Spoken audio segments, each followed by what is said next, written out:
A mãe estava parada no degrau com a mala surrada e os sapatos gastos quando o filho abriu a porta e gritou que não precisava mais dela na sua vida. Ela não respondeu. Pegou a alça da mala devagar, colocou debaixo do braço e começou a andar, enquanto ele fechava a porta com uma certeza que levaria anos para entender. O que aquela mulher carregava consigo era algo que ele nunca imaginou que existia.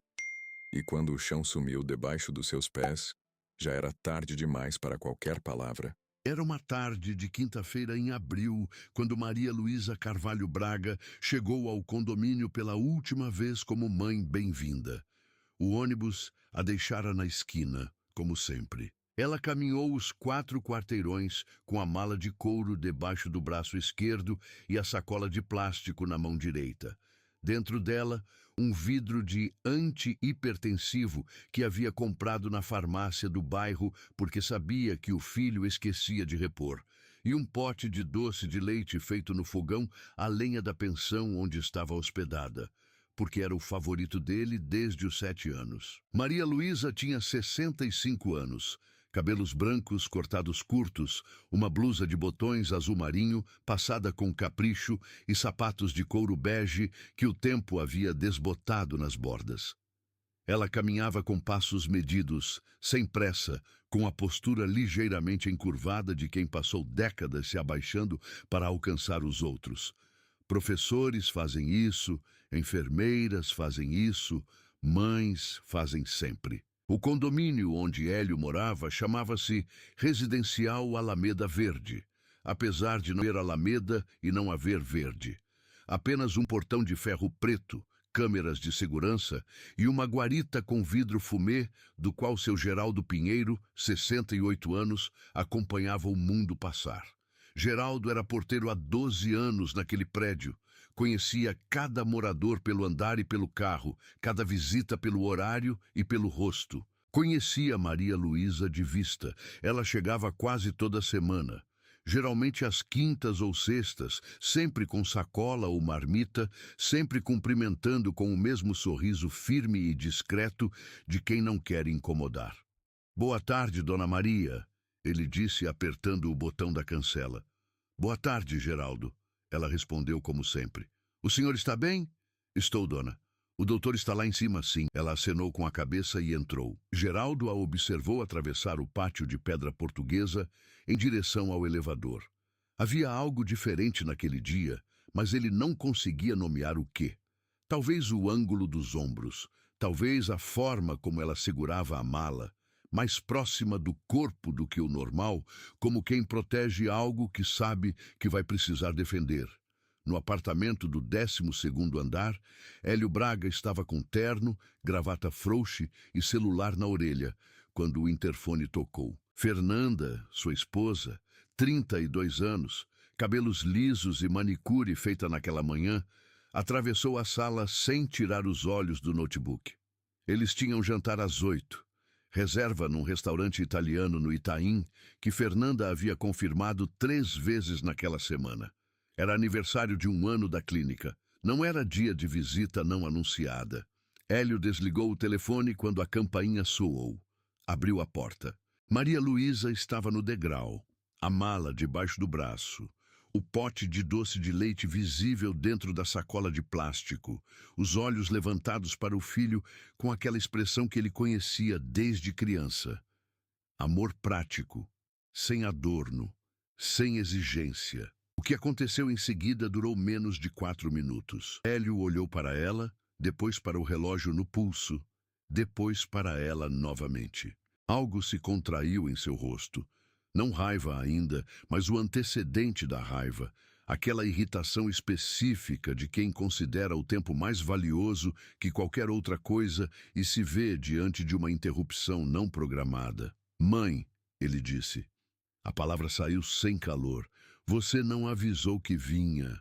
"Eu sei, meu filho", ela respondeu com voz calma. "Passei na farmácia e trouxe o seu remédio que você mencionou que havia acabado semana passada.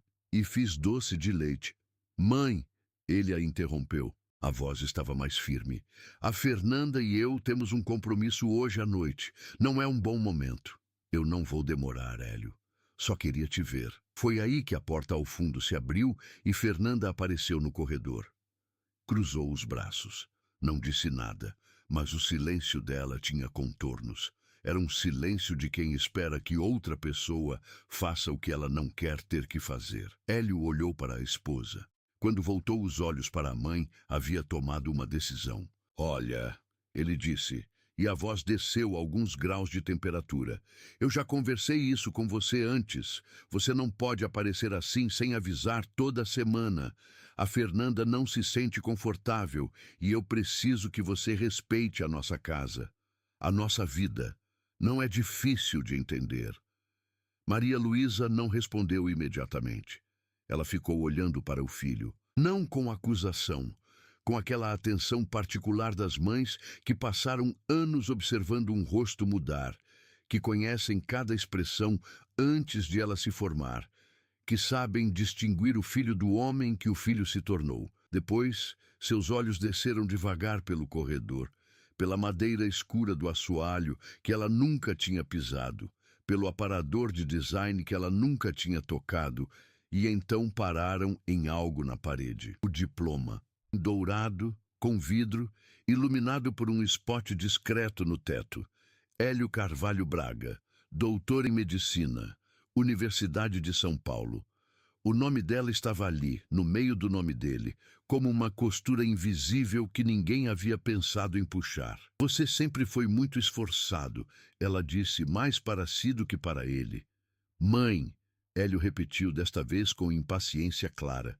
Eu precisaria que você entendesse isso de uma vez. Nós temos uma vida para viver. E eu não tenho como ficar gerenciando as suas visitas toda semana. Maria Luísa abaixou os olhos para a alça gasta da mala. Ficou um segundo assim, apenas um segundo, com o olhar fixo no couro desgastado que suas mãos haviam tocado tantos anos, que havia cruzado tantas cidades, tantos hospitais, tantos corredores de escola. Depois levantou a cabeça. Tudo bem, Hélio. 3 palavras, sem raiva, sem drama, sem lágrima. Ela virou as costas e começou a descer o degrau. Hélio fechou a porta. O som do trinco encaixando no batente foi o som mais definitivo daquela tarde. Mais definitivo que qualquer grito, mais definitivo que qualquer palavra. Do outro lado da porta, Fernanda voltou para o notebook. Hélio foi ao quarto mudar de camisa para o jantar. No corredor do 12º andar, o elevador chegou. Maria Luísa entrou. Quando as portas se fecharam, ela colocou a sacola com o doce de leite sobre a mala e respirou fundo. Não um suspiro de tristeza, mas o tipo de respiração de quem está arrumando alguma coisa por dentro, organizando o que ficou torto para que caiba novamente no lugar certo. Lá embaixo, Geraldo viu ela sair pelo pátio com os 2 volumes no colo. Desta vez, ela não estava no mesmo ângulo. Havia algo diferente nos ombros, não curvados, mas como se estivessem carregando um peso que não era físico. Dona Maria, ele chamou, saindo da guarita. Precisa de alguma coisa? Ela parou. Olhou para ele com aquele sorriso firme que não pedia nada. Não, Geraldo, obrigada. Mas ficou um segundo parada antes de andar. E Geraldo, que em 12 anos de guarita havia aprendido a ler as pessoas nos gestos que elas pensavam que ninguém via, entendeu que alguma coisa havia se fechado naquela tarde, que não era só a porta do apartamento 1202. Maria Luísa atravessou o portão, virou à esquerda e foi embora andando pelos 4 quarteirões de volta à parada de ônibus, com a mala de couro surrada debaixo do braço e o pote de doce de leite que o filho nunca ia comer, balançando na sacola de plástico. O ônibus chegou 7 minutos depois. Ela subiu, pagou e foi sentar no banco do meio do lado da janela. Do lado de fora, a cidade passava. Prédios, postos de gasolina, farmácias, crianças correndo na calçada. Ela olhou para tudo com os olhos abertos, e a mente em algum lugar que não era ali, que não era agora, que era talvez 28 anos atrás, num apartamento de 2 quartos em Campinas, onde um menino de 7 anos estava sentado na bancada da cozinha, comendo doce de leite direto do pote com uma colher. de cueca e meias, porque tinha preguiça de se vestir antes do café da manhã. Ela não chorou. Nunca chorou naquele tipo de situação. Tinha aprendido que o choro, quando vem tarde demais, não conserta nada. E que, às vezes, a dignidade é a única coisa que sobra quando tudo o mais foi embora. A mala ficou no seu colo o tempo todo. No bolso lateral com zíper, um envelope lacrado de cartório.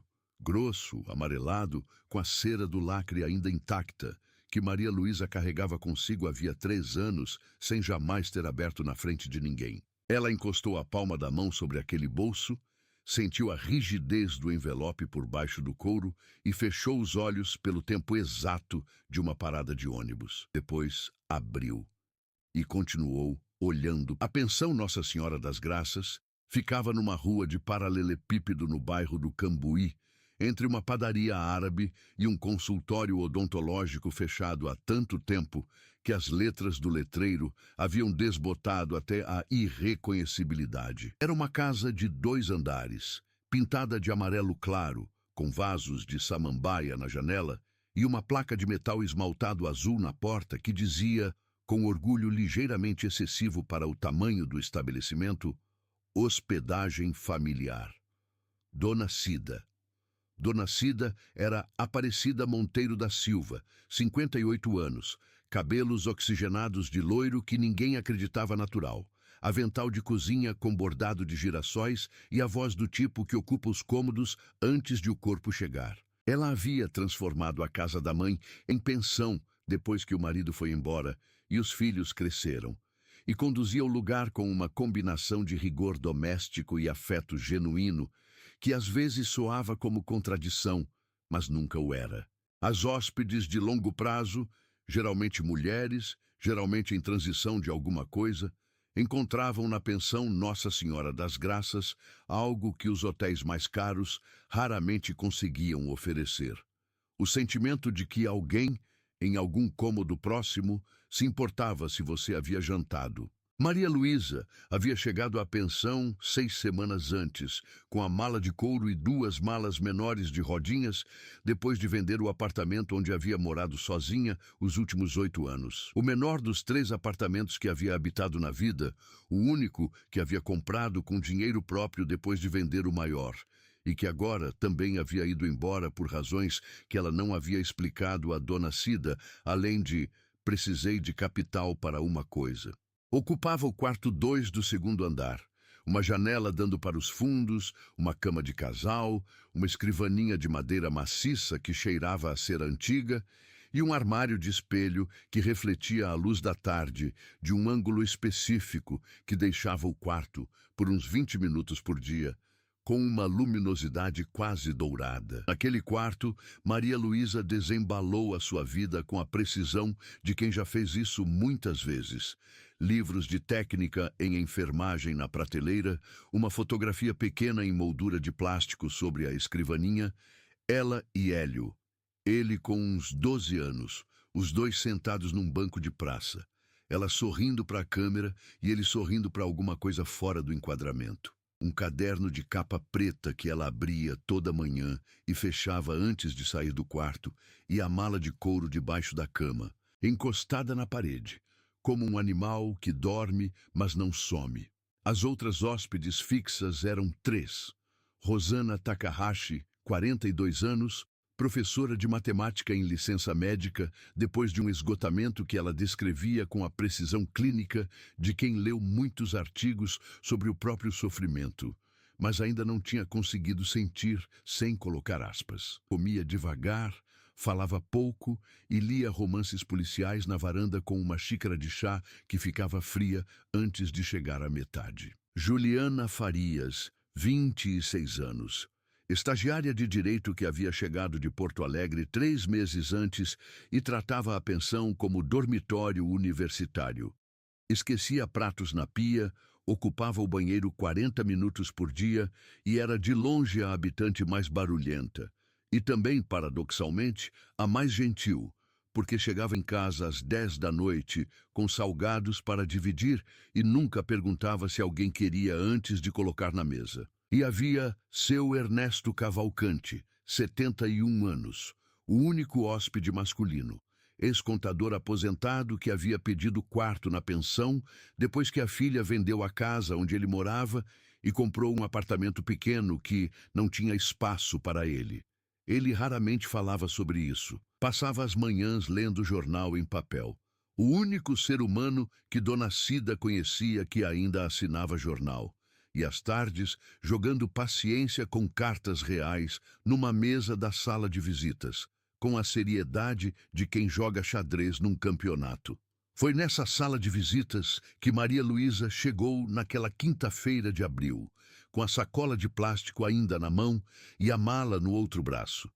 Dona Cida estava varrendo o corredor. Levantou os olhos e leu os ombros de Maria Luísa com a facilidade de quem passou anos aprendendo a linguagem silenciosa das mulheres que dizem que está tudo bem. "Vou fazer café", disse Dona Cida, sem pergunta, sem comentário. "Obrigada", respondeu Maria Luísa. Ela foi para o quarto, colocou a mala debaixo da cama no lugar de sempre. Sentou na beira do colchão por um momento com as mãos sobre os joelhos, olhando para o nada específico à sua frente. Aquele tipo de olhar que não está vendo o que está olhando, mas está vendo uma outra coisa, em outro lugar, em outro tempo. Depois abriu a escrivaninha, tirou o caderno de capa preta e escreveu 3 linhas. Fechou o caderno, levantou. Foi tomar o café que Dona Cida havia feito. O que Maria Luísa nunca havia contado a ninguém na pensão, e que Hélio nunca havia perguntado, era a história de como ela havia chegado ao ponto em que estava. Não a versão resumida, não a versão que cabia em conversa de almoço, mas a versão completa, com as datas e os valores e as escolhas que só fazem sentido quando você entende o tipo de amor que as produziu. Maria Luísa Carvalho havia nascido em Uberaba, terceira filha de um mecânico e de uma costureira que trabalhava em casa com a máquina Singer no quarto dos fundos. Aprendeu a ler cedo, gostava de ciências e foi a única da família a terminar o 2º grau. Com 19 anos, fez o concurso para a Escola Técnica de Enfermagem São Lucas, em Campinas. Passou em primeiro lugar. Com 23, já era monitora. Com 31, era coordenadora pedagógica.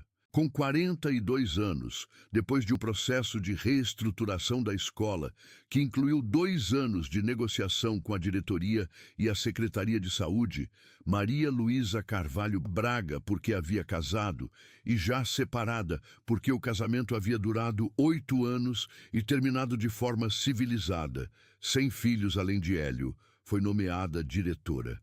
Ficou nessa posição por 19 anos. Naquele período, a Escola Técnica de Enfermagem São Lucas formou 437 profissionais de saúde. Ela sabia o número de cor porque havia estado em cada formatura, havia assinado cada diploma, havia apertado cada mão na fila que atravessava o auditório com aquele cheiro específico de cera de piso e flores de plástico que as escolas públicas têm em seus dias especiais. Alguns desses profissionais foram trabalhar em postos de saúde na periferia de Campinas. Outros foram para UTIs em São Paulo. Alguns saíram da cidade, viraram especialistas, viraram professores por sua vez. Maria Luísa os acompanhava quando podia. Uma ligação aqui, um e-mail ali, o sentimento específico e silencioso de quem plantou uma coisa e a vê crescer sem precisar assinar o crescimento. Hélio nasceu quando ela tinha 37 anos, de um relacionamento que durou pouco e terminou antes que ele viesse ao mundo. O pai, Ricardo Braga, engenheiro, homem de boas intenções e pouca consistência, havia providenciado pensão durante 12 anos com intermitência que obrigou Maria Luísa a não contar com ela de forma regular. Ela não reclamou, reorganizou o orçamento, fez o que sabia fazer, trabalhou, planejou e decidiu sozinha o que era necessário. Hélio cresceu num apartamento de 3 quartos no Cambuí, o bom Cambuí, o Cambuí de sacada e vista, que Maria Luísa havia comprado com o dinheiro de 10 anos de poupança disciplinada e um financiamento que pagou em 14 anos sem atraso. O menino foi para boas escolas, comeu bem, teve livros, teve computador quando o computador ainda era luxo, Teve as condições que Maria Luísa acreditava que um filho precisava ter para chegar onde poderia chegar. Ele era inteligente. Disso ela nunca duvidou. E estudioso quando queria, e competitivo de um jeito que às vezes a preocupava e às vezes a enchia de orgulho, porque são a mesma coisa vista de ângulos diferentes. Quando ele passou no vestibular de medicina da USP com 18 anos, Maria Luísa ficou sozinha por 20 minutos depois de desligar o telefone. Depois foi ao banheiro, lavou o rosto, voltou para a cozinha e fez janta. Ela não tinha costume de demonstrar emoção em grande escala. Havia aprendido, ainda criança, que emoção não demonstrada não é emoção não sentida, e havia seguido esse princípio por décadas, sem questionar se era o melhor ou o único jeito. O problema com medicina, que Maria Luísa sabia melhor que a maioria, porque trabalhava com saúde há 20 anos, era o custo.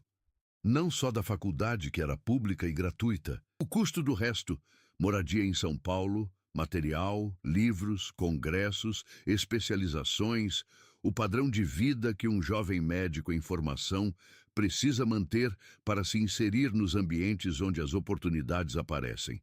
E depois da formatura, o custo de começar, residência sem remuneração adequada, abertura de consultório, equipamentos, reforma, capital de giro. Maria Luísa calculou tudo isso numa tarde de domingo, numa folha de papel quadriculado, com caneta azul, sentada na mesa da cozinha do apartamento de 3 quartos. Depois dobrou o papel, colocou dentro de um livro de gestão hospitalar e começou a fazer escolhas. A primeira escolha foi o apartamento. Ela vendeu o de 3 quartos.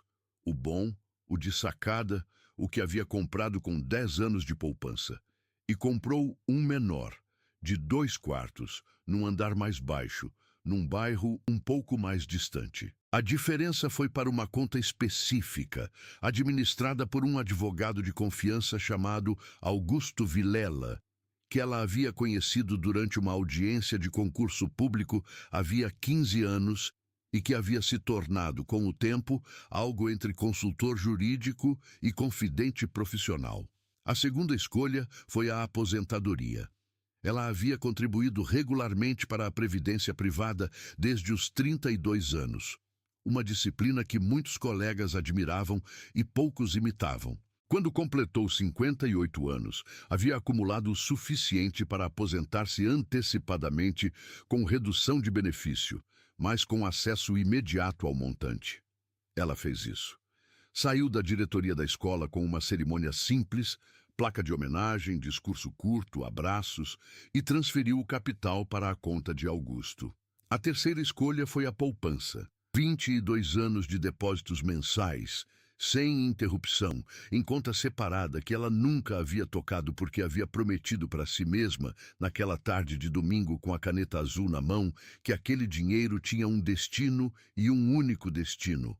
Augusto Vilela administrou o fundo. Criou uma estrutura jurídica simples, uma holding de investimento em saúde, com nome genérico, sem referência a qualquer pessoa física, e liberou os recursos em parcelas programadas. Semestres de moradia, suplementação de renda, e depois, quando Hélio terminou a residência e começou a falar em abrir consultório próprio, o capital inicial para a reforma e o equipamento. Hélio nunca soube de onde vinha o dinheiro. Maria Luísa havia pedido anonimato total a Augusto, e Augusto havia cumprido com a precisão de quem entende que alguns contratos são mais sagrados do que outros. O filho acreditava ter recebido bolsa de desempenho acadêmico, que de fato existia, mas cobria fração pequena, e o apoio de investidores do setor de saúde, que Augusto havia mencionado vagamente em uma reunião com ele antes de a clínica abrir. Hélio havia agradecido os investidores com a confiança ligeiramente arrogante de quem acredita que o talento foi o que atraiu o investimento, e havia seguido em frente sem fazer perguntas adicionais. Fazia isso com frequência, não fazer perguntas adicionais. Era mais rápido assim. A mala de couro havia pertencido a João Carvalho, pai de Maria Luísa. Ela tinha valido o equivalente a um mês de salário do mecânico.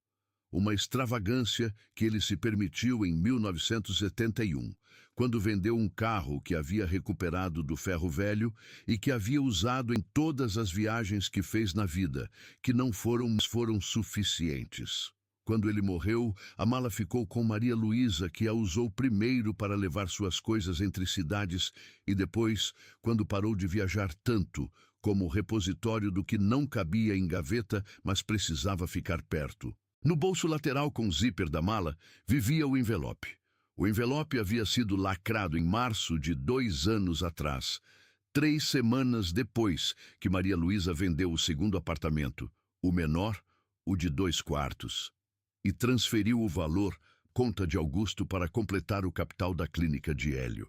Ela havia ido pessoalmente ao cartório, entregado ao tabelião um conjunto de documentos que ele organizou, numerou e encaminhou ao lacre. Os extratos das transferências, os recibos da venda dos imóveis, as cartas manuscritas pedindo anonimato assinadas por ela e autenticadas, e uma carta final, a última, escrita à mão numa tarde de março, que começava com "meu filho", e da qual ela nunca havia falado com ninguém. Ela não abriu o envelope naquele ano, nem no seguinte. Levava consigo como se levam as coisas que existem para o caso de precisar, não como acusação, não como prova, mas como testemunho, a documentação de uma escolha que havia sido feita em amor e que permanecia em amor, independente de qualquer coisa que acontecesse depois.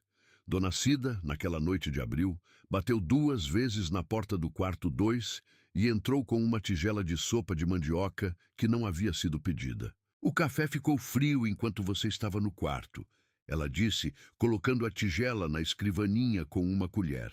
"Achei melhor trazer algo quente." Maria Luísa estava sentada na cama com o caderno fechado no colo. Olhou para Dona Cida. "Você não precisava", ela disse. "Eu sei", respondeu Dona Cida. E ficou parada 1 segundo antes de acrescentar, com a voz um grau mais baixa: "Seu filho hoje?" Maria Luísa não respondeu imediatamente. "Ele estava ocupado", disse por fim. Dona Cida assentiu. Não insistiu. Era um dos talentos dela. Saber quando o silêncio era recusa de falar e quando era o único jeito de continuar falando. "A sopa está quente", ela disse, e saiu. 3 semanas depois da tarde da porta fechada, Hélio Braga apareceu na pensão Nossa Senhora das Graças. Não havia ligado antes, não havia mandado mensagem. Chegou na quinta-feira ao meio-dia, de terno cinza, com uma pasta executiva debaixo do braço e uma expressão que Dona Cida, que abriu a porta, descreveu mais tarde para Rosana como a cara de quem vem cobrar alguma coisa e está com pressa de terminar para ir fazer outra. "É o filho de Dona Maria", Dona Cida disse para si mesma, reconhecendo pela semelhança o nariz, a linha do queixo. Chamou Maria Luísa. Maria Luísa desceu as escadas com o caderno na mão, viu Hélio na sala de visitas e colocou o caderno na mesinha de centro antes de se sentar na poltrona de frente para ele. Não sorriu, não franjou, não demonstrou surpresa. Ficou quieta, com as mãos no colo, esperando. Rosana estava na sala, no canto de sempre, com o romance policial e o chá já frio. Juliana havia chegado para almoçar cedo e estava sentada no sofá com o notebook. Seu Ernesto estava à mesa com o baralho. Nenhum deles saiu. Não havia razão aparente, e Hélio não pediu privacidade. Ele abriu a pasta, tirou um documento de 2 páginas grampeadas e colocou na mesinha à frente de Maria Luísa. "Preciso que você assine isso", ele disse. "É uma cessão de direito sobre o terreno em Valinhos. O nome está no seu nome e eu preciso usar o terreno como garantia para um financiamento da clínica." Maria Luísa olhou para o documento sem tocá-lo. "Quando você precisa?", ela perguntou. "Essa semana, idealmente. A gente tem uma reunião com o banco na sexta. Posso analisar com calma?" Algo na expressão de Hélio mudou. Uma contração pequena, quase imperceptível, ao redor da boca. "Mãe, não tenho que analisar. É um documento padrão de sessão. O Augusto Vilela já viu, o advogado da clínica já aprovou. É só a sua assinatura. Mesmo assim, ela disse com a mesma voz calma de sempre. Gostaria de ler antes de assinar. Hélio ficou olhando para ela. Depois olhou para a sala, para Rosana com o livro, para Juliana com o notebook, para seu Ernesto com o baralho. Uma irritação específica cruzou seu rosto.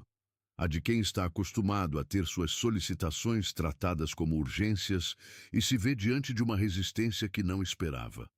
Eu não tenho tempo para ficar. Hélio. A voz de Maria Luísa não subiu. Ficou exatamente onde estava. Eu disse que preciso de prazo para analisar. O silêncio que se seguiu durou talvez 5 segundos. 5 segundos que Rosana mais tarde descreveria como os 5 segundos mais pesados que já senti dentro de uma sala. Hélio se levantou. Você não pode ser egoísta assim. A voz havia subido. Eu construí a clínica com o meu trabalho, com o meu esforço. Nunca pedi nada para ninguém. E agora você está me atrapalhando por causa de uma burocracia de terreno que você nem usa. Maria Luísa não respondeu. Esse é o problema com você, ele continuou. E havia algo diferente na voz agora. Não só raiva, mas uma coisa mais velha, mais acumulada, que ele não havia planejado dizer e que estava saindo assim mesmo. Você sempre achou que sabia mais que todo mundo. Na escola, com os seus alunos, com os seus projetos, mas você não sabe nada sobre o que é administrar uma clínica, sobre pressão de banco, sobre o que eu enfrento todo dia. Ele parou. Havia chegado na mala. A mala de couro estava na cadeira ao lado de Maria Luísa. Ela havia descido com ela do quarto, como sempre, como um hábito que já não precisava de justificativa. Ele olhou para a mala. Depois, num gesto que Rosana, Juliana e seu Ernesto jamais esqueceriam, ele agarrou a mala pela alça e jogou no chão. O som foi seco, pesado, definitivo. Os remédios que estavam em cima da mala, o antihipertensivo, um frasco de vitamina D, uma cartela de antiácido, tombaram pelo chão. O pote de doce de leite rolou até parar embaixo da mesinha de centro. Fernanda, que havia ficado do lado de fora esperando no carro, gravava pelo vidro da janela. A sala inteira ficou parada. Rosana havia largado o livro. Juliana havia fechado o notebook. Seu Ernesto segurava as cartas sem virar nenhuma. Dona Cida, que havia entrado pela cozinha no momento exato do barulho, estava parada no vão da porta com o pano de prato na mão. Maria Luísa se abaixou. Devagar, com a calma específica de quem não está sendo lenta por fraqueza, mas por precisão, ela foi até o chão, pegou a mala pela alça e a colocou de volta na cadeira. Depois, catou cada remédio, um por um, e colocou de volta em cima da mala. Pegou o pote de doce de leite debaixo da mesinha e colocou junto. Depois ficou em pé e olhou para o filho. Hélio estava de pé, ainda com a pasta debaixo do braço, o documento ainda na mesinha. Havia algo diferente em seu rosto agora. A raiva ainda estava lá, mas havia uma outra coisa embaixo dela. Algo que ele não havia planejado sentir, que ele não soube nomear naquele momento. Você sempre foi muito esforçado, meu filho, ela disse. A voz estava levíssima, quase um sorriso, mas não chegava a ser. A bolsa foi merecida. Hélio ficou olhando para ela. Não entendeu. Tomou o que não entendeu por fraqueza. Por alguma tentativa de suavizar a situação com um elogio fora de hora, com aquela coisa de mãe que fica jogando afeto mesmo quando não é o momento. Tomou o silêncio subsequente por capitulação. Pegou o documento da mesa. Colocou de volta na pasta. Eu volto quando você estiver disposta a conversar como adulto, ele disse. Caminhou até a porta. Abriu, fechou. O som da porta foi diferente desta vez. Não o trinco do apartamento, mas o barulho mais leve da madeira velha de pensão, que não bate com autoridade, mas ressoa mais. Como se a casa absorvesse o impacto de um jeito que as paredes modernas não conseguem. Dona Cida colocou o pano de prato no ombro, olhou para Maria Luísa. Maria Luísa estava de pé no meio da sala, de volta ao lugar de antes, com a mala na cadeira ao lado e os remédios organizados de volta em cima dela. Ela olhou para Dona Cida. Olhou para Rosana, para Juliana, para seu Ernesto. Desculpem o transtorno, ela disse. Não tem transtorno nenhum, respondeu seu Ernesto, com a voz seca de quem diz exatamente o que pensa, sem ornamentação. Ele virou uma carta, depois outra, como se a conversa tivesse terminado e o baralho continuasse. Maria Luísa pegou a mala e a sacola e foi para o quarto. Dona Cida ficou no vão da porta da cozinha até ouvir o som dos passos subindo a escada e a porta do quarto 2 fechando. Depois entrou na sala, pegou o caderno de capa preta que Maria Luísa havia deixado na mesinha de centro quando desceu, subiu as escadas, bateu na porta do quarto 2 e esperou. Pode entrar, disse Maria Luísa. Dona Cida abriu a porta. Maria Luísa estava sentada na beira da cama, a mala ao lado. A janela estava aberta. A luz da tarde, era quase 1 hora, entrava em diagonal e pegava a fotografia da escrivaninha, a de Maria Luísa e Hélio, no banco de praça. Ele com 12 anos e sorrindo para alguma coisa fora do enquadramento. Dona Cida colocou o caderno na escrivaninha sem dizer nada. Depois, sentou na cadeira da escrivaninha, de frente para Maria Luísa, com o pano de prato ainda no ombro. Você não vai me contar? Ela perguntou. Maria Luísa olhou para ela. Contar o quê? O que está dentro dessa mala? Um silêncio. Não é o que está dentro da mala que importa, disse Maria Luísa por fim. É o que está dentro do bolso. Dona Cida olhou para a mala, para o bolso lateral com zíper que estava, como sempre, fechado. Um dia ele vai precisar saber, Dona Cida disse. E quando chegar esse dia? Maria Luísa colocou a palma da mão sobre o bolso lateral da mala. Sentiu a rigidez do envelope por baixo do couro. Quando chegar, ela disse, eu vou estar aqui. 2 anos passaram. 2 anos durante os quais Maria Luísa continuou morando na pensão, continuou tomando café da manhã com Dona Cida e seu Ernesto, continuou escrevendo no caderno de capa preta, continuou ensinando, porque havia voltado à Escola Técnica de Enfermagem São Lucas como professora voluntária, 2 tardes por semana, cobrindo aulas de patologia clínica para o 3º módulo. Seu nome ainda estava na placa de fundação na entrada, numa inscrição de bronze que o tempo havia escurecido, mas não apagado. Fundação e direção. Maria Luísa Carvalho Braga, 1989-2008. Os alunos não sabiam quem ela era quando ela chegava. Sabiam depois. Hélio não ligou naquele período. Enviou uma mensagem no Natal do 1º ano. Feliz Natal, mãe. Que Maria Luísa respondeu com Feliz Natal, filho. Cuide-se. No 2º Natal, não houve mensagem. Fernanda havia bloqueado o número de Maria Luísa no WhatsApp em algum momento entre uma coisa e outra, e Hélio não havia desfeito o bloqueio. A clínica estava prosperando. Maria Luísa sabia disso porque Augusto Vilela, que continuava administrando os documentos e mantinha contato discreto com ela. Mencionava de vez em quando, não como relato, mas como informação lateral. O terreno em Valinhos havia sido usado como garantia. O financiamento saíra. A ala de cardiologia havia sido reformada. Hélio estava bem, era suficiente. Ou havia sido suficiente até aquela manhã de outubro em que Augusto Vilela ligou para o número de Maria Luísa e disse, com a voz grave e deliberada de quem pesa cada palavra antes de soltar, Maria, chegou a hora. Ela ficou em silêncio. O Hélio precisa saber, disse Augusto. Você já tentou isso antes? Ela respondeu. Desta vez eu vou até ele. Outro silêncio. Você não precisa estar lá, ele disse, mas acho que deveria. Maria Luísa ficou olhando para a janela do quarto. A janela de sempre, a mesma luz de sempre, a fotografia de Hélio aos 12 anos recebendo o mesmo ângulo do sol. Eu sei que é difícil, disse Augusto. Não é difícil, ela respondeu. É necessário. Já devia ter sido feito antes, quando você quiser. Quinta-feira, ela disse. Na quinta-feira de outubro, às 10 horas da manhã, Um senhor de 72 anos entrou na Clínica Braga, no bairro Jardins. Augusto Vilela era o tipo de homem que os espaços respeitam. Não pela altura, era mediano. Não pela voz, era suave. Mas pelo modo como ocupava o que estava à sua volta. Com precisão e sem pressa.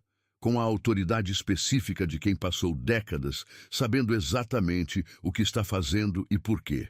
O terno era azul marinho, o cabelo era branco e penteado, o relógio era antigo e de couro. Ele entrou pela porta giratória, cumprimentou a recepcionista pelo nome que leu na plaquinha. "Bom dia, Patrícia", e pediu para falar com o Dr. Hélio Braga pessoalmente. Patrícia Souza, 34 anos, recepcionista da clínica havia 4 anos, conhecia os visitantes da clínica com a precisão fotográfica de quem processa rostos como profissão. Não reconhecia aquele senhor, mas havia algo nele que a fez não perguntar se tinha agendamento. "O doutor está entre consultas", ela disse. "Um momento, senhor." "Obrigado", ele respondeu.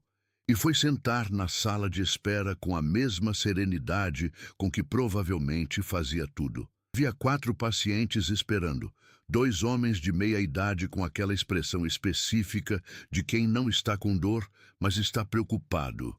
Uma mulher mais velha com o rosário na mão, uma adolescente com o celular. Augusto tirou um livro do bolso do paletó, pequeno, de capa vermelha, e começou a ler. 10 minutos depois, Hélio Braga saiu do consultório acompanhando um paciente até o corredor.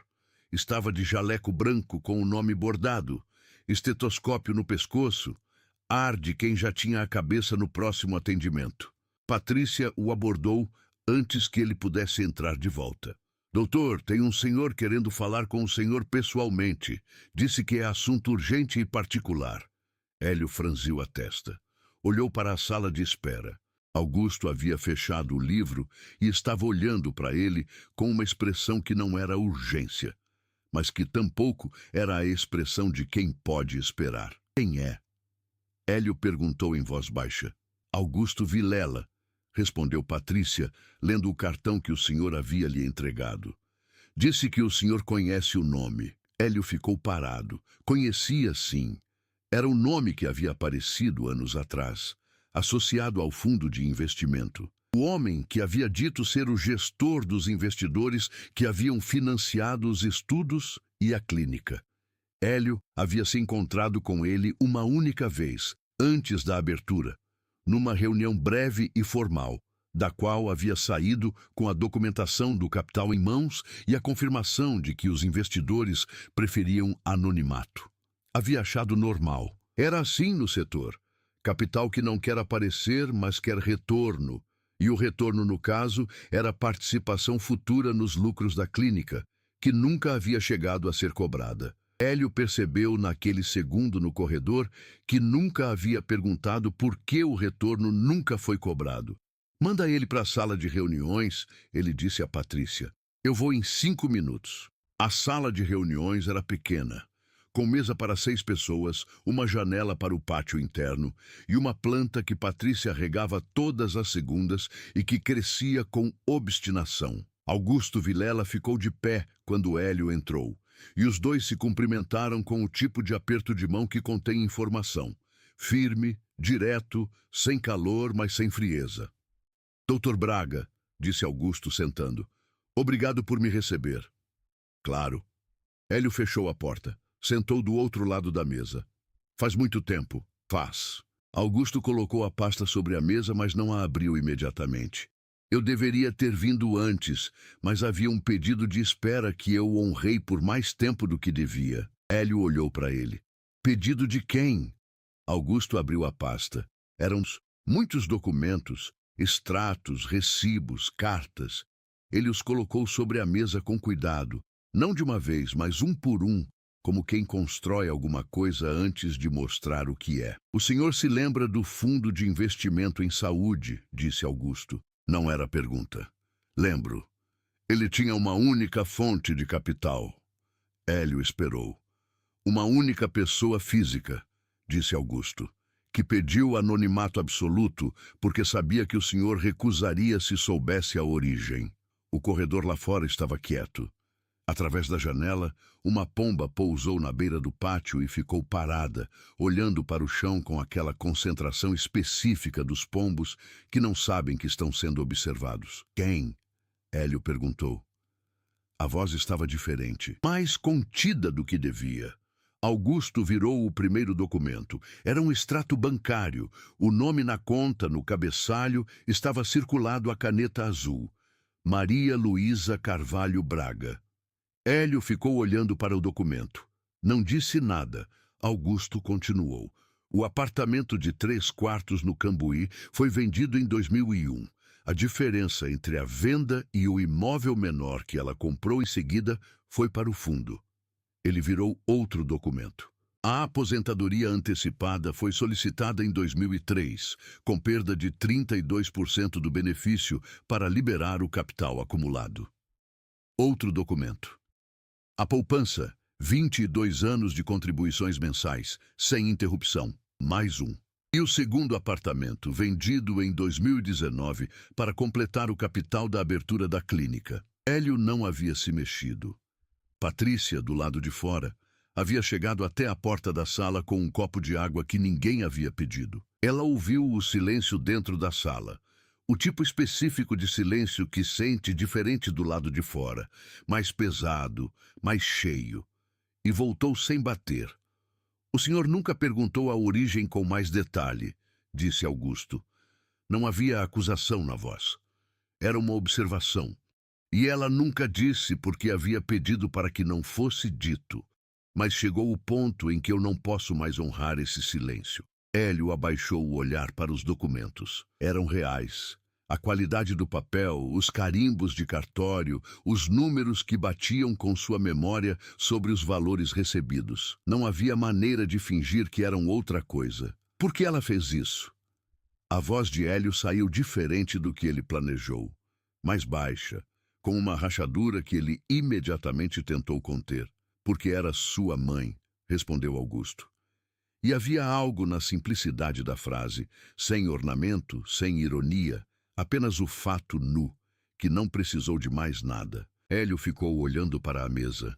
Depois, devagar, juntou os documentos com as mãos, não os afastando, mas os reunindo, como se precisasse de algo para segurar enquanto o chão reorganizava debaixo dos seus pés. Ela está aqui? Ele perguntou. Ela vai chegar, disse Augusto. Maria Luísa chegou à clínica às 11h01. Não sabia que Hélio estaria lá.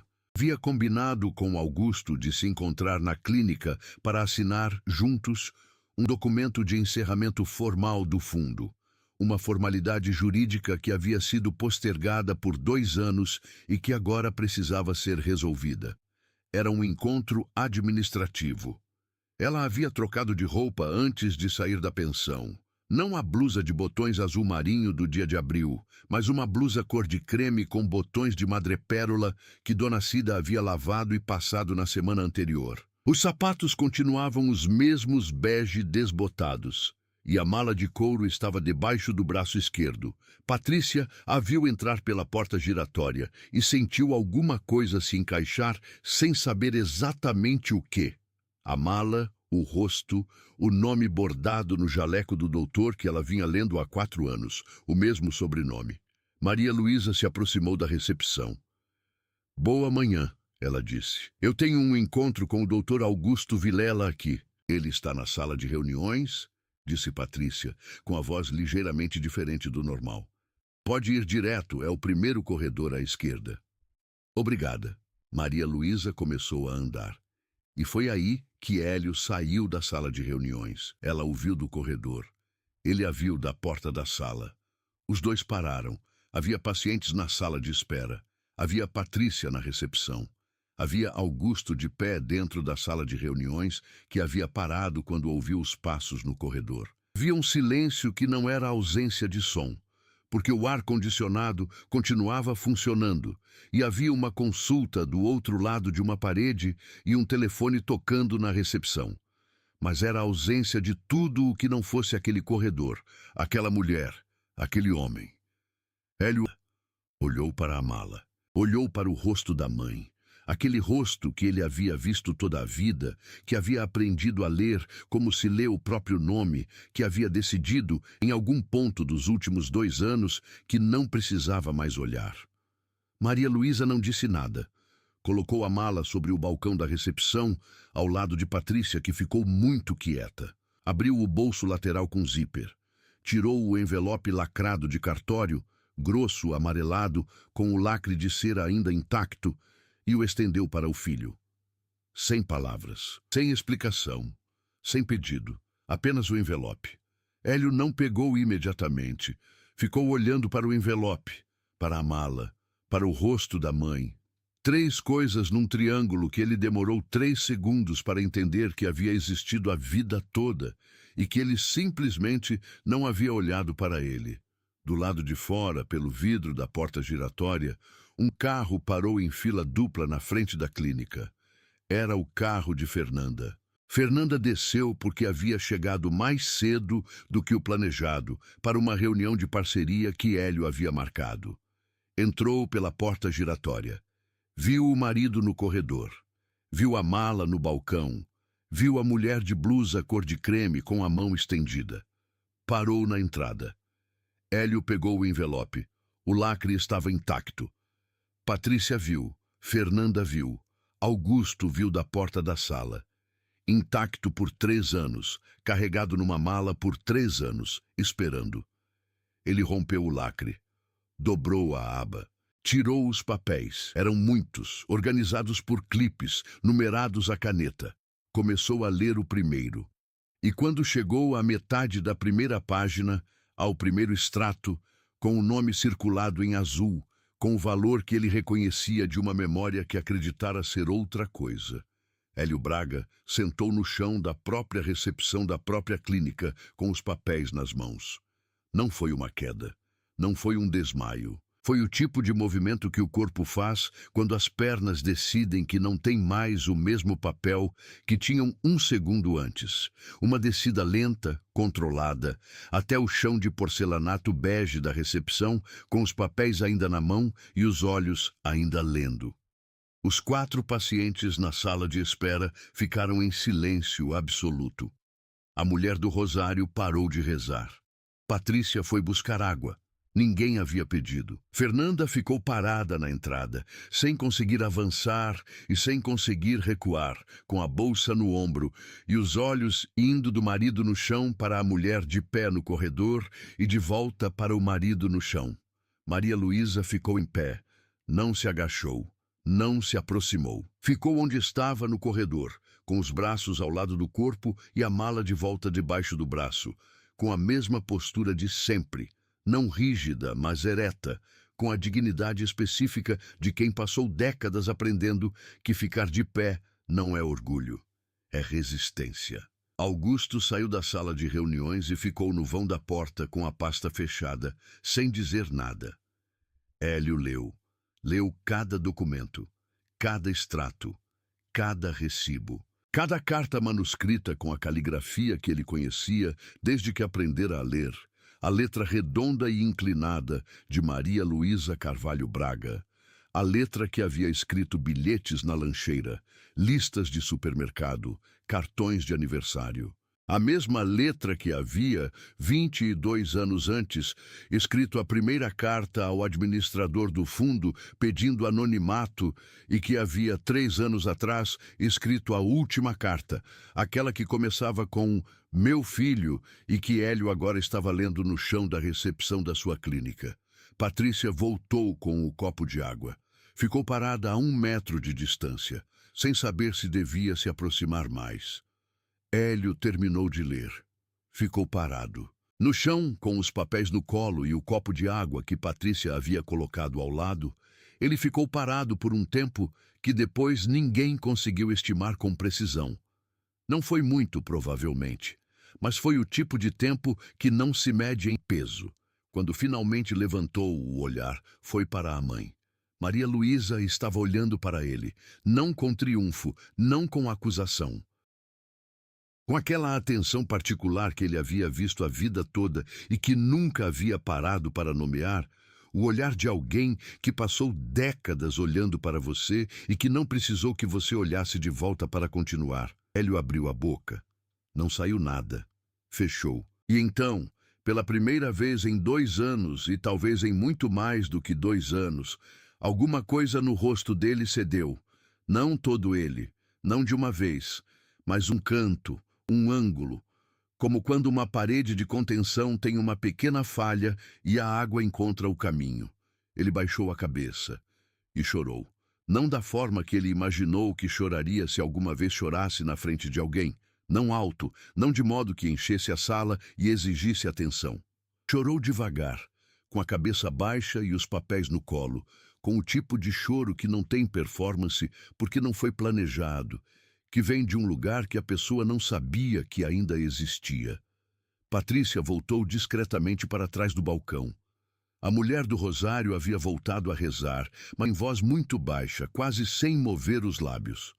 Fernanda deu um passo para dentro da clínica. Ficou parada. Olhou para Maria Luísa, que estava de pé no corredor, de braços ao lado do corpo, que não havia se movido. E Fernanda sentiu alguma coisa que havia muitos meses não a vergonha pequena do erro corriqueiro, mas a vergonha grande, a que vem quando você entende de repente que algo que você ajudou a construir era torto desde o princípio, e que a tortura de entender isso é justa. Ela abriu a boca para dizer alguma coisa. Nada saiu. Maria Luísa a olhou por um momento, não com raiva, não com frieza, mas com aquela serenidade que é o produto de muito tempo sozinha, pensando em coisas difíceis. Depois, voltou o olhar para o filho. Hélio havia parado de chorar. Estava limpando o rosto com o punho da manga do jaleco, com aquele gesto meio infantil que os homens fazem quando choram em público e ainda não decidiram se admitem. Depois, juntou os papéis com cuidado, os colocou de volta dentro do envelope, não organizados como estavam, mas juntos, o que era suficiente, e ficou de pé. Era quase a mesma altura que ela. Tinha sido mais alto por muitos anos, mas parecia menor naquele momento. Não por postura, mas pela forma como os olhos estavam, que é onde a altura real de uma pessoa mora. Eu não sabia, ele disse. A voz estava rouca. Eu sei que não sabia, ela respondeu. Por que você não me disse? Porque você teria recusado. Pausa. Sim, ele admitiu. Eu teria. Silêncio. E ainda assim você fez. Sim. Outro silêncio. Mais cheio. Hélio olhou para o envelope no colo, para a mala debaixo do braço dela, para os sapatos bege desbotados que ela usava desde que ele podia lembrar. Talvez os mesmos sapatos, talvez outros idênticos, mas sempre aqueles. Eu joguei sua mala no chão, ele disse. Eu sei. Na frente de todo mundo. Eu sei. Eu te disse coisas... Hélio! Ela o interrompeu. Não com dureza, com precisão que é diferente. Eu sei o que você disse, e você sabe o que você disse. Isso não precisa ser contado de novo. Ele ficou olhando para ela. O que precisa? Ele perguntou. Maria Luísa respirou fundo, colocou a mala no balcão. Olhou para o filho com aquela atenção de sempre. A que não exige, a que não acusa, a que simplesmente vê. Precisa de tempo, ela disse. E de você entender que algumas coisas que se dizem em raiva não podem ser apagadas, mas podem ser carregadas diferente. O restante daquela manhã de outubro passou de forma que ninguém da clínica conseguiu descrever adequadamente, porque não havia linguagem adequada para o tipo de coisa que havia acontecido ali.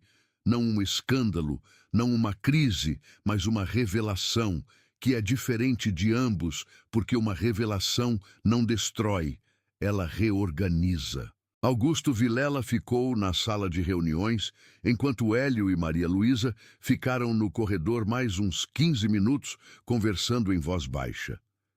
Patrícia atendeu os pacientes que estavam esperando com um profissionalismo que depois ela própria admirou em si mesma, porque havia uma parte dela que queria muito ficar parada ouvindo, e que ela havia conseguido convencer a não fazer isso. Fernanda ficou sentada na sala de espera. Não em consulta. não como acompanhante. Apenas sentada, com a bolsa no colo e os olhos na parede oposta, numa cadeira de canto que ficava meio separada das outras por um vaso de planta. A adolescente, com o celular, a olhou 2 vezes. Fernanda não reparou. Ela estava pensando na gravação. No dia da pensão, 2 anos antes, ela havia gravado pelo vidro do carro. Havia enviado para a irmã, que havia enviado para algumas pessoas que haviam comentado que exagero dessa mulher e seguido com os dias. Fernanda havia deixado o vídeo na conversa. Havia se sentido justificada. Havia seguido com seus dias também. Agora, ela estava sentada na sala de espera da clínica que havia sido financiada pela mulher do vídeo e sentindo o peso específico de quando a narrativa que você construiu sobre uma situação colapsa e o que sobra é você sozinha com o que realmente aconteceu. Quando Hélio voltou para a recepção, parou diante da esposa. Você sabia que ela vinha aqui hoje? Ele perguntou. Não, disse Fernanda. Vim para a reunião de parceria. Hélio olhou para ela por um momento, não com raiva, com uma expressão que Fernanda não havia visto antes. Ou havia visto, mas havia aprendido a não nomear. Eu preciso que você me dê um tempo, ele disse. Fernanda assentiu. Não pediu explicação. Não perguntou quanto tempo. Levantou, pegou a bolsa e foi embora pela porta giratória. Nas semanas que se seguiram, Fernanda ficou na casa de uma amiga no Brooklyn. Não porque Hélio havia pedido que saísse, ele não havia pedido, mas porque ela precisava de espaço para pensar e o apartamento deles, com o diploma emoldurado em dourado no corredor e os remanescentes de uma vida construída com um capital que nenhum dos dois havia perguntado a origem, não era lugar para pensar com clareza. Ela ligou para a irmã. Pediu que apagasse o vídeo das conversas. A irmã perguntou por quê. Fernanda ficou em silêncio porque eu estava errada sobre o que estava filmando, ela disse. A clínica continuou funcionando, não porque o mundo nunca espera, mas porque Patrícia Souza, que havia feito faculdade de administração à noite durante 4 anos e que havia passado todo esse tempo gerenciando os bastidores da clínica enquanto fingia ser apenas recepcionista, simplesmente assumiu. Ela não anunciou, não pediu permissão. Reorganizou a agenda de Hélio para dar a ele o espaço que ele precisava, sem cancelar os pacientes que precisavam de atendimento. Respondeu e-mails, coordenou o pessoal e fez tudo isso com a competência discreta de quem sabe exatamente o que está fazendo e não precisa que reconheçam para continuar. No 3º dia, Hélio a chamou na sala de reuniões. Você está fazendo o trabalho de um gerente administrativo, ele disse. Estou fazendo o trabalho que precisa ser feito, ela respondeu. Eu precisaria regularizar sua posição. Isso seria justo, ela disse. Sem drama, apenas a observação. Hélio ficou olhando para ela. Por que você nunca pediu antes? Patrícia considerou a pergunta. Porque o doutor nunca perguntou, ela respondeu. 2 semanas depois da manhã de outubro, Hélio pegou o carro e foi ao Cambuí. Não havia ligado antes. Havia pensado em ligar. Havia redigido a mensagem 3 vezes no celular. Havia apagado as 3 vezes. Havia decidido que algumas coisas não podem ser anunciadas antes de acontecer, porque o aviso tira delas o que as faz ser o que são. A pensão estava na mesma rua de paralelepípedo de sempre, entre a padaria árabe e o consultório fechado. O carro de Dona Cida estava na frente. A placa esmaltada azul estava na porta. Hélio desceu do carro. Ficou parado na calçada por um momento, olhando para a fachada amarelo claro com os vasos de samambaia na janela. Depois foi até a porta e bateu. Dona Cida abriu. Ele olhou para o que ele carregava. Era a mala de couro. A alça havia sido trocada. Não improvisada, não emendada com fita, mas costurada nova, com o mesmo tipo de couro, com o mesmo tom bege escuro do resto, com a linha dupla que o sapateiro havia feito sob encomenda, porque Hélio havia pedido exatamente assim. A mala havia sido lavada, ar-condicionada, e a mala parecia 10 anos mais nova, sem parecer diferente. Ainda a mala, ainda o mesmo couro do avô de Maria Luísa, mas cuidada. Ela está? Ele perguntou. Dona Cida olhou para ele mais uns segundos. Depois, está. E foi chamar. Maria Luísa desceu as escadas ouvindo os passos dela antes de ouvir qualquer outra coisa. O ritmo diferente, mais lento, de quem desce com atenção ao que vai encontrar embaixo. Quando chegou ao final da escada, viu o filho. Ele estava no corredor da pensão, com aquele couro de casa baixa que cheira a bolo e a limpador de piso, com a luz de amarelinho que a Dona Cida insistia em usar porque é mais quente, com a mala na frente, segura pelas duas alças como uma oferta. Maria Luísa parou na última degrau, olhou para a mala. O couro havia sido lavado. Ela reconheceu isso antes de qualquer outra coisa. O ângulo diferente da luz sobre o material, a ausência do pó fino que havia se acumulado nos vincos. E a gasta, a alça que havia segurado há 30 anos de viagens e de decisões, a que ela havia apertado no degrau do apartamento enquanto o filho fechava a porta. A alça estava nova. Não era a mesma, era melhor do que a mesma. Hélio não disse nada por um momento. Depois, não trouxe flores. Ei. Não trouxe documento. Sei. Ele estendeu a mala. Trouxe isso. Maria Luísa desceu o último degrau. Ficou parada a 1 metro do filho. Olhou para a mala, para a alça nova, para as mãos que estavam segurando. Mãos de médico. Ela havia visto essas mãos desde que eram as de um menino de 7 anos comendo doce de leite na bancada da cozinha. Conhecia a curva dos dedos, a linha dos nós. Mãos que agora seguravam a mala do pai dela como se estivessem segurando alguma coisa frágil. Não a mala, que era resistente, mas o que ela representava. Ela pegou a mala. Ficou segurando pelas duas alças, olhando para o filho. O rosto dele estava diferente. Não mais jovem, não mais velho, mas com algo a menos que havia estado lá por muito tempo e que agora havia saído. Aquela tensão específica ao redor dos olhos de quem vive, convencido de que construiu tudo sozinho e que precisa defender isso a todo momento. Dona Cida estava no vão da cozinha. Rosana havia parado a meio caminho da escada. Seu Ernesto tinha as cartas na mão, mas não estava virando nenhuma. Eu não sei como pedir perdão por isso, disse Hélio. A voz estava baixa e direta, sem ornamento. Eu não tenho as palavras certas.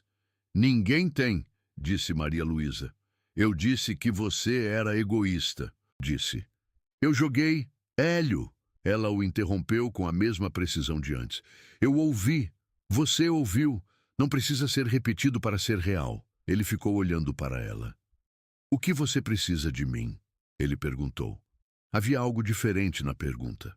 Não a pergunta de quem quer resolver logo para ir embora, mas a pergunta de quem realmente não sabe e está, talvez pela primeira vez em muito tempo, disposto a ouvir a resposta. Maria Luísa pensou por um momento. Que você entre, ela disse. Ele olhou para ela. É suficiente? Ele perguntou. Por agora, sim. Ela virou de costas e foi para a sala de visitas. Colocou a mala na cadeira de sempre, ao lado da poltrona, como um companheiro de assento. Sentou. Hélio ficou parado no corredor por mais um segundo. Depois entrou. Dona Cida foi fazer café sem que ninguém pedisse. Rosana voltou para o seu canto com o livro. Seu Ernesto começou a virar cartas de novo. Juliana chegaria mais tarde, com salgados que ninguém pediria, e ficaria surpresa ao encontrar o filho de Dona Maria sentado na poltrona da sala de visitas bebendo café e conversando com a mãe em voz baixa sobre coisas que ninguém fora do raio deles dois poderia ouvir.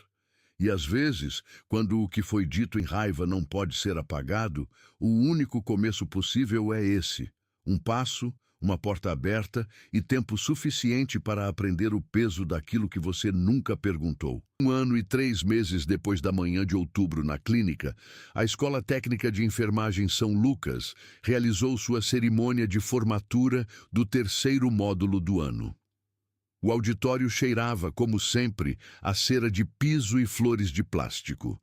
As cadeiras de plástico estavam dispostas em fileiras de 12, ocupadas por alunos em jaleco branco e familiares em roupas de domingo. No palco, a diretoria sentava atrás de uma mesa coberta de toalha azul e água mineral em garrafinhas individuais. Havia um microfone, uma planta de papiro ao lado do pódio e um banner com o nome da escola em letras douradas, que havia sido substituído há 6 meses quando o antigo desbotou. Maria Luísa estava no segundo banco, à esquerda, não no palco. Ela havia pedido especificamente para não ser colocada no palco. Estava no banco, com a mala de couro debaixo da cadeira e a blusa de botões azul marinho que havia passado naquela manhã. Ao lado dela, do lado esquerdo, estava Dona Cida, que havia comprado um vestido novo para a ocasião e que estava com aquela expressão de quem está absolutamente satisfeito por estar onde está. Do lado direito de Maria Luísa estava Hélio. Hélio estava sem jaleco.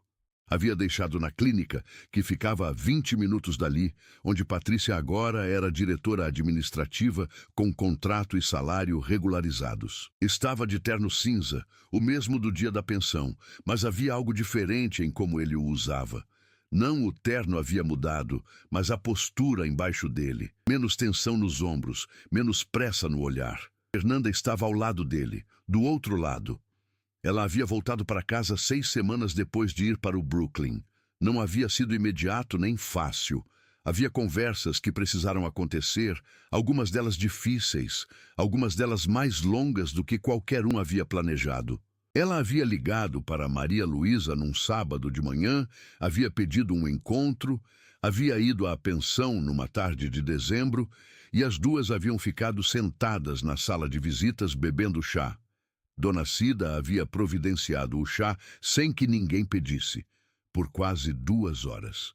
Fernanda havia dito naquela tarde: "Eu não sei se você pode me perdoar." E Maria Luísa havia respondido: "Perdão não é o que estou oferecendo agora. O que estou oferecendo é a possibilidade de começar diferente." Era suficiente, era honesto. Era o tipo de coisa que Fernanda havia precisado ouvir mais do que precisava de perdão imediato. Na cerimônia, quando chegou o momento dos diplomas, a diretora atual chamou os formandos um por um. Eram 23 alunos naquela turma. Técnicos de enfermagem que em alguns meses estariam em hospitais, clínicas, postos de saúde, UTIs, enfermarias, salas de emergência. Entre eles havia uma moça de 22 anos chamada Isadora Nunes, que havia crescido em abrigo público, que havia feito o curso com bolsa social e que havia tirado a maior média da turma em técnica cirúrgica. Quando ela subiu ao palco para receber o diploma, a diretora disse seu nome no microfone e a sala a aplaudiu com aquele entusiasmo que só as turmas de formatura conseguem. Sem reserva, sem hierarquia, apenas o barulho coletivo de pessoas que estão contentes por uma outra pessoa. Isadora voltou para o lugar com o diploma no peito, olhando para o papel como se verificasse que era real. E Maria Luísa, do segundo banco à esquerda, a viu e pensou, como pensava toda vez, em toda a formatura, desde a primeira em 1989, que era por isso. Por exatamente isso. Por aquela moça com o diploma e a expressão de quem acaba de receber algo que ninguém pode tirar de volta. Hélio estava olhando para o mesmo lugar. Maria Luísa percebeu isso. Virou o rosto 1 grau para o lado, o suficiente para ver o perfil do filho. A linha do nariz, a linha do queixo, a sua própria caligrafia escrita em carne e osso. E o viu olhando para Isadora Nunes, com uma expressão que ela não havia visto nele antes. Não admiração, exatamente, não surpresa, algo mais próximo de reconhecimento, o reconhecimento de quem vê algo real pela primeira vez e entende que sempre esteve lá. Depois a cerimônia terminou e as pessoas foram para o saguão, onde havia refrigerante e bolo de fubá, e seu Geraldo Pinheiro, que havia se aposentado da portaria do residencial Alameda Verde há 4 meses e que Maria Luísa havia encontrado por acaso numa farmácia e convidado para a formatura, seu Geraldo foi até ela com um prato de bolo e disse: "Eu sabia naquele dia que algo havia mudado." "O dia da mala?" ela perguntou. "O dia da mala", ele confirmou. Ela olhou para ele. "Você viu o que aconteceu?" "Vi tudo", ele disse, "da guarita", e não disse nada. "Não era minha vez de dizer", ele respondeu. "Era a sua." Maria Luísa ficou olhando para ele um momento. Depois sorriu. Não o sorriso firme de sempre, mas o ligeiramente mais aberto, como quando uma janela que estava apenas entornada é aberta de fato. "Obrigada, Geraldo." "De nada, Dona Maria." A placa de fundação na entrada da escola permanecia como sempre, bronze escurecido pelo tempo, letras que o tempo havia aprofundado em vez de apagar. Fundação e direção. Maria Luísa Carvalho Braga, 1989-2008. Mas havia uma placa nova ao lado dela, menor, de acrílico transparente com letras gravadas, instalada pelo conselho da escola em março daquele ano. Em reconhecimento à professora voluntária Maria Luísa Carvalho Braga, pelo retorno, pelo ensino e por tudo que nunca foi dito, mas sempre esteve aqui. A mala de couro estava debaixo da cadeira de Maria Luísa durante a cerimônia, como sempre. O bolso lateral com zíper estava aberto. Pela primeira vez em 3 anos, estava aberto, porque o envelope havia saído para nunca mais voltar. Em seu lugar, dentro do bolso, havia uma fotografia nova.